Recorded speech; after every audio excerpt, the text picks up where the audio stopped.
कृष्ण पक्ष की एकादशी व्रत कथा को सुनिए। भगवान कृष्ण का स्मरण करते हुए एकादशी महात्म की कथा सुननी चाहिए। कृष्ण पक्ष के एकादशी कथा को रमा नाम के महात्म से बताया गया है।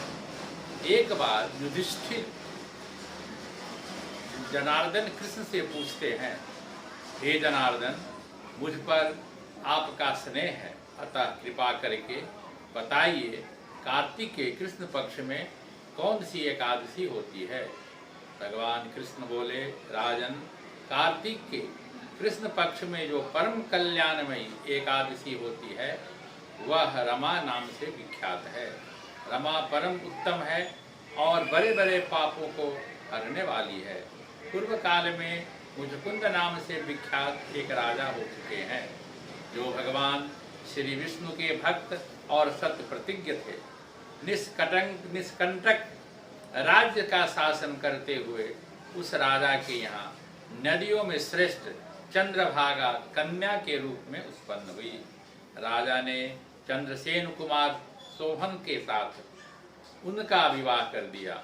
एक समय की बात है, शोभन अपने ससुर के घर आए और उनके यहाँ दशमी के दिन आने पर समूचे नगर में ढिढोरा पिटवाया जाता था कि एकादशी के दिन कोई भी भोजन न करे।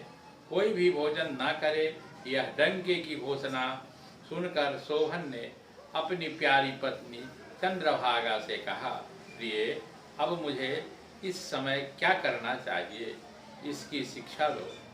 चंद्रभागा बोली, प्रभो, मेरे पिता के घर पर तो एकादशी को कोई भोजन नहीं कर सकता है।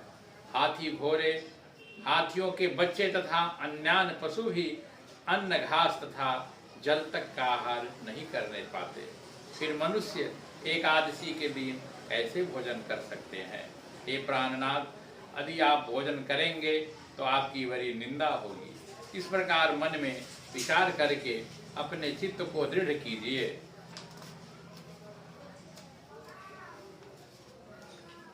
शोभन ने कहा, प्रिय, तुम्हारा कहना सत्य है, मैं भी आज उपवास करूंगा। देव के जैसा विधान है वैसा ही होगा। भगवान श्री कृष्ण कहते हैं, इस प्रकार दृढ़ निश्चय करके शोभन ने व्रत के नियम का पालन किया। क्षुधा से उनके शरीर में पीड़ा होने लगी। अतः वे बहुत दुखी हुए।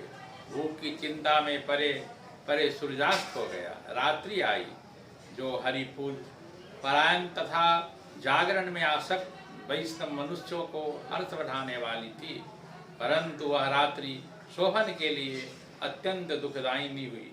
सूर्योदय होते होते उनका प्राणांत हो गया। राजा मुचकुंद राजोचित काष्ठों से शोभन का दाह संस्कार कराया। चंद्रभागा का पति का परलोक लौकिक क्रिया करके पिता के घर पर रहने लगे।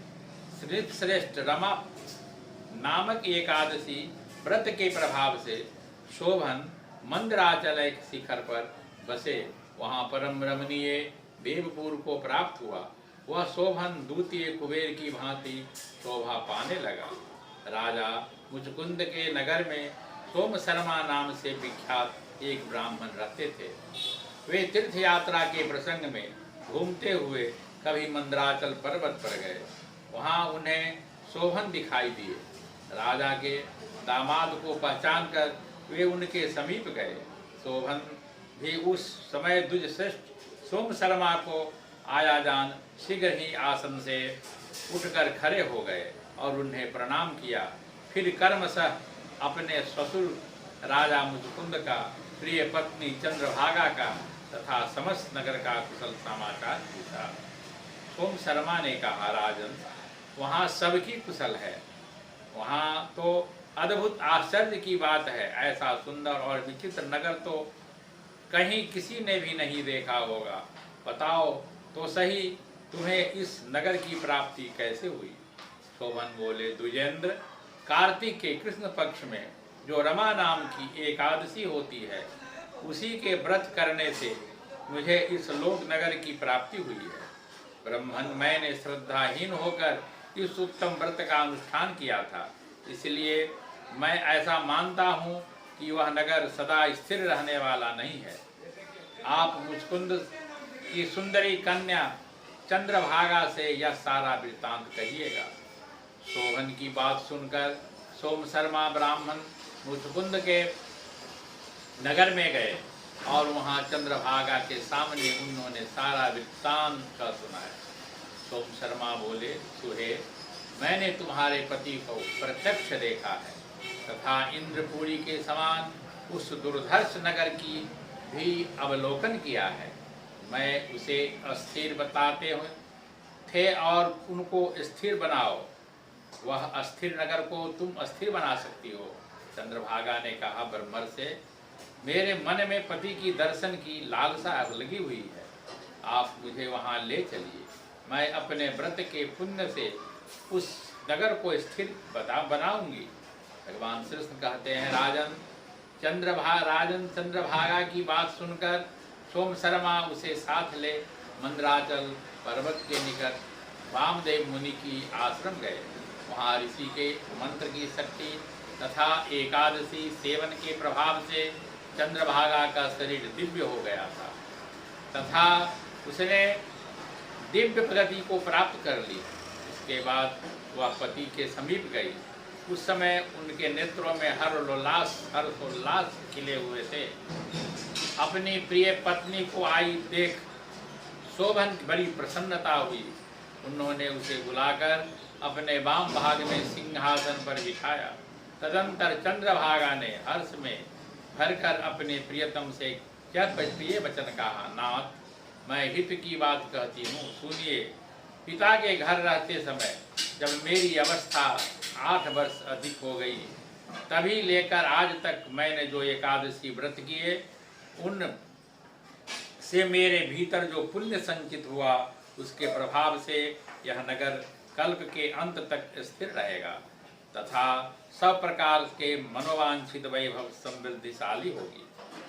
नृपश्रेष्ठ, इस प्रकार रमा के व्रत के प्रभाव से चंद्रभागा दिव्य भोग, दिव्य रूप, दिव्य आभरण से विभूषित हो उत्पत्ति अपने पति के साथ मंदराचल के शिखर पर विहार करती है। राजन, मैंने तुम्हारे समक्ष रमा नाम की एकादशी का वर्णन किया। यह चिंतामणि तथा कामधेनु के समान सब मनोरथ को पूर्ण करने वाली है। मैंने दोनों पक्षों की एकादशी व्रतों का पापनाशक महात्म बताया है। जैसी कृष्ण पक्ष की एकादशी है, वैसे ही शुक्ल पक्ष की भी है। उनमें भेद नहीं करना चाहिए। जैसे सफेद रंग की गाय हो या काले रंग की, दोनों का दूध एक सा होता है। इसी प्रकार दोनों पक्षों की एकादशियों को समान फल देने वाले मनुष्य एकादशी व्रत को महात्म सुनता है, वह सब पापों से मुक्त होकर विष्णु लोक में प्रतिष्ठित होता है। एक बार बोलिए रमा एकादशी महात्म कथा की जय। हर हर महादेव।